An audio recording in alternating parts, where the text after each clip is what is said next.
মানুষ প্রফেসর যারা স্বৈরাচার অর্থাৎ কর্তৃত্ববাদিতার বিরুদ্ধে কথা বলার জন্য যখন আমরা কাউকে পাচ্ছিলাম না, আজকে অনেক মানুষ আজকের বাস্তবতা 5ই আগস্টের বাস্তবতার পূর্বের অবস্থায় আপনাদের চিন্তা করতে হবে।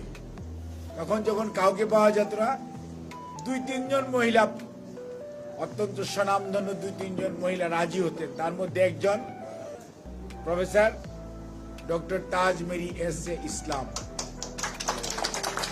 আজকে উনি আছেন। আজকে ওর সাপ একটু শুকিয়ে গেছে, মনে হচ্ছে যেন শরীরটা বোধহয় খারাপ। আর এখানে আজকে যিনি প্রবন্ধ উপস্থাপন করেছেন, আমাদের জাহাঙ্গীরনগরের প্রফেসর রুন্নু ভাই, এত পুরো নাম বলে সময় নষ্ট করবো না।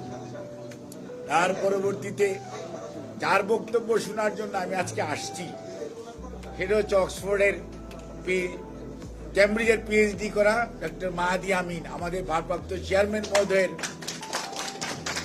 উপদেষ্টা।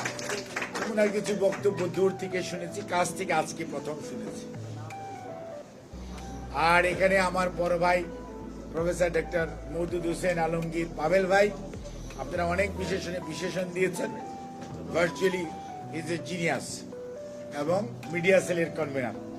শামসুল আলম ভাই আমার সহকর্মী, পেশাজীবী আন্দোলন করতে গিয়ে সবসময় যাকে আমরা জাহাঙ্গীরনগর বিশ্ববিদ্যালয়ের 4 জন প্রতিনিধি আসতেন, তার মধ্যে is the convener professor doctor Shamsul Alam, সরকার এবং রাষ্ট্র বিভাগের রাজনীতি বিভাগের চেয়ারম্যান, আর বর্তমানে ডিন বা অন্যান্য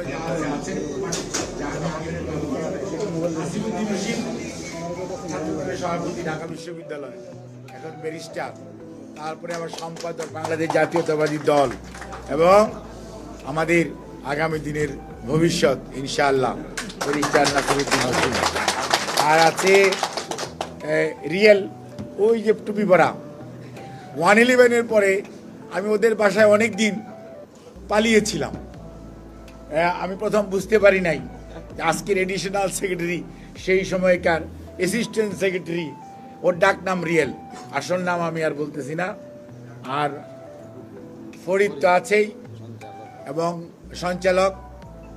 এখানে অনেক পেশার, তুলাভাই সহ আর অনেক পেশার বিভিন্ন পেশাজীবীরা আছেন, এই সংগঠনের সম্মানিত সদস্যরা আছেন, এবং